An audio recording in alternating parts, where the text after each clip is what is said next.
In the day's other news, the Trump administration began returning to Mexico Central American migrants who seek legal asylum while their cases are processed. The policy is being introduced at the San Isidro border crossing in San Diego. It does not apply to children traveling alone or to asylum seekers from Mexico. The U.S. has a backlog of more than 800,000 asylum cases, so the wait can take years. There are signs of potential movement toward peace in Afghanistan. The Taliban today named one of its co-founders to join negotiations with the United States. And State Department officials told the NewsHour that the Taliban has agreed not to let terrorist groups use Afghanistan as a base. In return, other reports say the U.S. could agree to withdraw troops. U.S. diplomats and their families began leaving Venezuela today. Vans ferried the Americans from the U.S. Embassy in Caracas, leaving behind a skeleton staff. President Nicolas Maduro had ordered all U.S. diplomats to leave. In Washington, Secretary of State Mike Pompeo said protecting the diplomats is a top priority. U.S. officials that are there that have now been invited to be there by Interim President Juan Guaido have a right. They have the privileges and immunities that accrue to having been invited to be there by the duly credentialed leader of Venezuela, and we have every expectation that those rights will continue to be protected.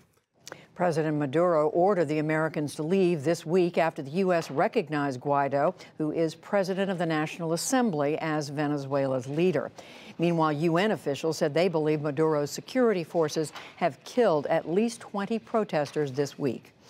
A brutal cold wave has gripped the U.S. upper Midwest tonight. It brought wind chills as low as 45 degrees below zero to parts of Minnesota and Wisconsin. The Arctic air creeping across the region created an eerie sight as steam rose above Lake Michigan. Some residents braved the frigid temperatures to catch a glimpse.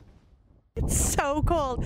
Anything that's exposed, any exposed skin, that's what's terrible. So everything else was fine, but my fingers were getting cold because I was taking pictures with my phone, so I had to have my fingers out. You just have to appreciate these days. They're not all the time, so you have to get out there when you can.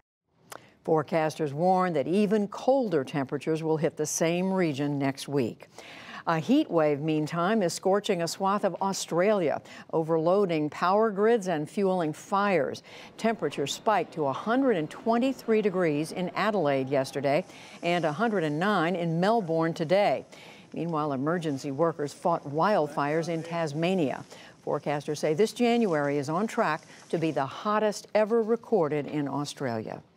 And on Wall Street, stocks ended the week with a rally on new optimism about economic growth. The Dow Jones Industrial Average gained nearly 184 points to close at 24,737. The Nasdaq rose 91 points, and the S&P 500 added 22. Still to come on the NewsHour, Mark Shields and David Brooks analyze a packed week of news. How a podcast from inside prison led to the host regaining his freedom, and much more.